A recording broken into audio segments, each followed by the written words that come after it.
Up for love also today I'll finally be sharing my unassisted home Lotus birth story.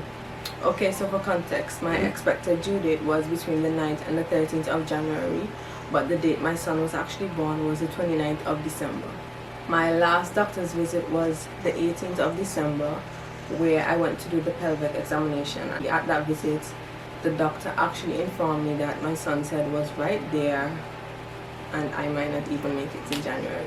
But I still never even really took it seriously. So the 27th, which was a Sunday, I was actually at the beach, and you know the beach have like rocky areas where you could like walk around.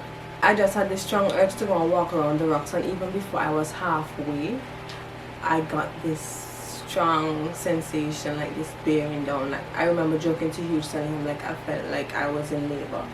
So I turned around and we went home, and I was feeling like this pressure for a while, not constantly, like nothing too serious I would say. And then I went to sleep, and I think like around 9-10 o'clock in the night I was awakened by a gush of fluid just running out of me. I remember just panicking. I was like, huge, and I went to the bathroom to check myself and so on. It was not constant, like it was not still flowing or anything. So I went back to bed, and the next day was Monday the 28th, pretty normal. There was no unusual activity, no labor pain, no nothing. Like the day was very normal until night came around. I went to sleep, and again I was awoken by another gush, but this one was serious because the sensations, the discomfort, the contractions, they never stopped. So from this night I never slept. I remember just, I don't know, for some reason I still felt like if it was just Braxton Hicks. And I think that's because my due date was in January and we were still in December. So I was just trying to push through it and telling myself like, this is not the real thing, this is not the real thing, and you're gonna have to bear this because the real thing is gonna be much more intense. So I was really toughing it out and just trying to be okay. But I remember not sleeping, and I just remember just wanting to just take a nap. And then Tuesday morning came around, and Hugh had to go and do some final errands, picking up some final things for the baby. Like our initial plan was a water birth, so he was going to go and get the pool blown up. He was going to get the kettle to accommodate the hot water, and just some final stuff like blankets and stuff. And for some reason I said I could just stay home, still thinking I was going to give birth in January. So I just said, you know, I just stay home. And then at the very last minute I was like, yo, nope, I am coming. So I took my pillow, I took my blanket, and I went on the journey. I remember being very sensitive to every single jerk the vehicle was making. Like the vehicle went like this, and I felt like I was being punched or something. So yeah, I was there, but I was trying to tough it out because yeah, somebody else was in the vehicle. So I was very silent and just like very silent. And I think the first place we went to was Shaw's. So we went to get some blankets and the kettle and so on at Shaw's. And I remember it being like feeling like forever. This was around like maybe after 9, and that's when I started feeling like the urge to push, or like I felt like I had to poo. So this feeling just came out, and I just went like, it just felt like if my body was involuntarily pushing, like my body was just pushing on its own. When Huge came back, I told him, and we went to Epicurean. What we went to Epicurean for? Oh, diaper, yeah, we went to get some diapers and stuff from Epicurean. And I remember in Epicurean, being in the vehicle in Epicurean parking lot, like this, the feeling, I don't know how to describe it, but it just felt like I needed to. So I was in the vehicle and I was just contemplating like, yo, should I try to make it to Epicurean bathroom? And I was like, okay, I need to use the bathroom. But then something was just like, hey, no, like, don't go to the bathroom. Next thing you go to the bathroom, something happened. He was not going to know how to find you. He not going to know where you went. And they'd be like, oh, on the drum. So I just decided to stay in the vehicle. I remember just being in the Epicurean parking lot, just being so paranoid. I felt like everyone around me was watching me extra hard, like if they knew I was a neighbor. And because like people telling us that homeboys were illegal, I just felt like somebody would have just called the ambulance and got me like forcefully taken to the hospital. So I was so paranoid. That's another reason why I didn't even try to go into the bathroom, because I was like, okay, so what if the baby's really coming and then somebody calls the ambulance?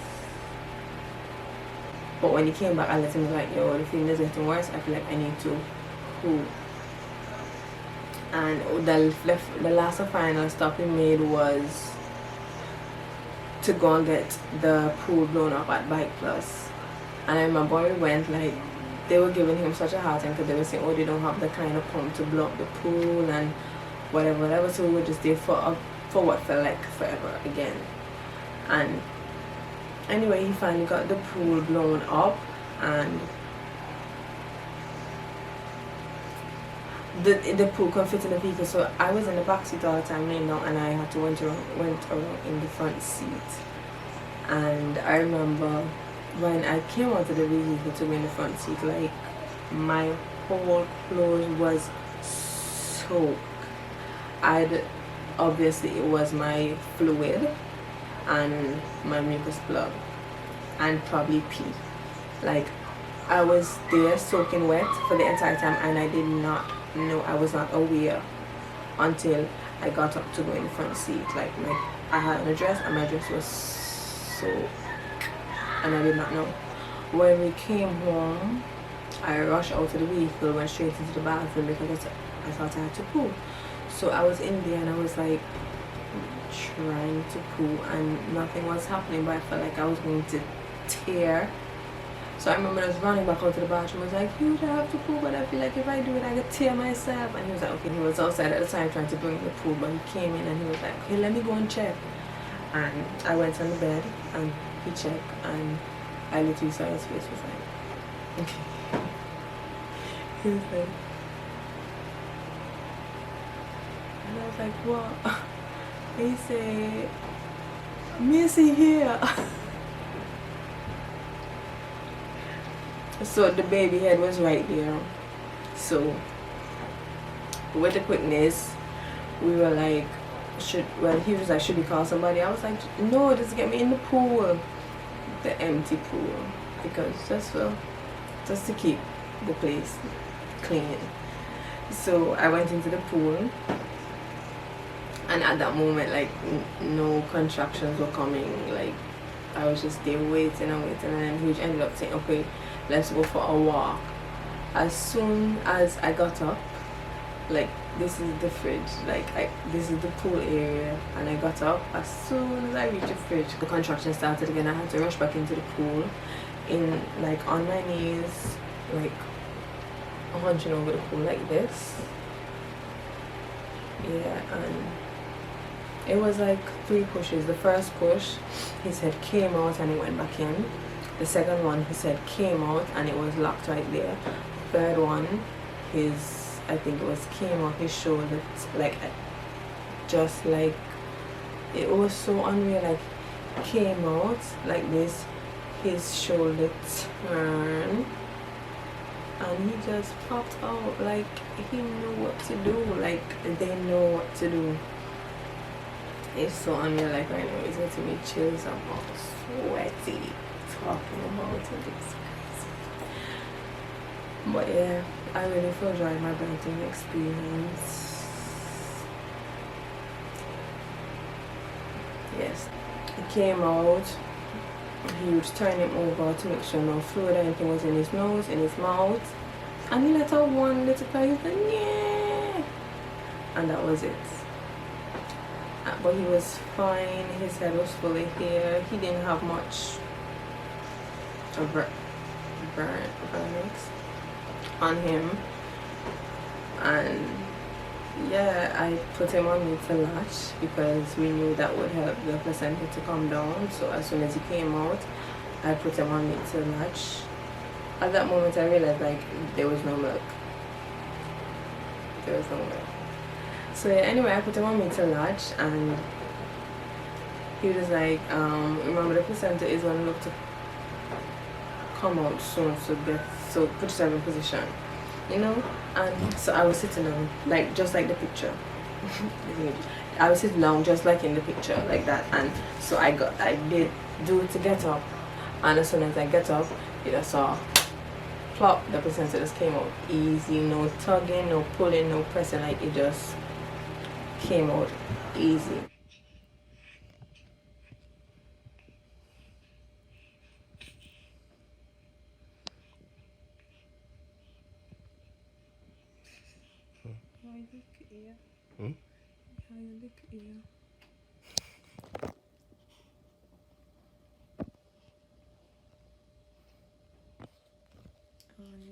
Because we're on the road and we thought that this was Braxton Hicks, and we're still looking towards January between the 9th and the 13th. I was not timing my contractions, I was not monitoring myself, I was not doing none of that, and I feel like that has a big part in how calm my birth experience was, because to me it was very calm, it was very relaxed. You know, like they say, ignorance is bliss. Like, because I didn't know, I was just chilling. Like, apart from just feeling like I had to prove, I was very relaxed, I was very calm. There was no intense monitoring, I was not tracking my contractions or anything like that. I just know that the contractions started late the Monday night into the Tuesday morning, and my son is born after 10 in the morning.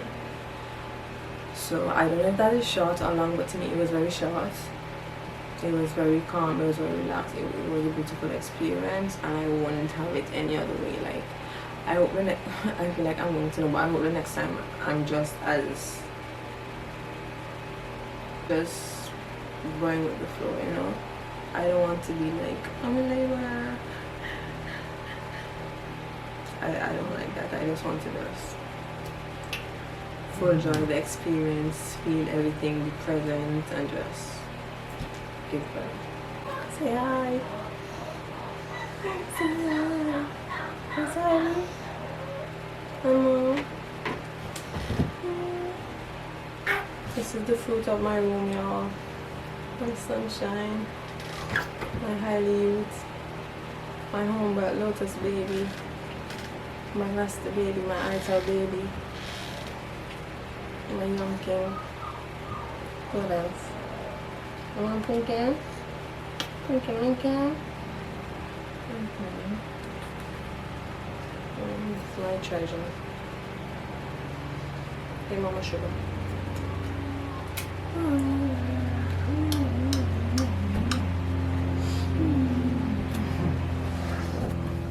This is my home birth baby, my Heidi.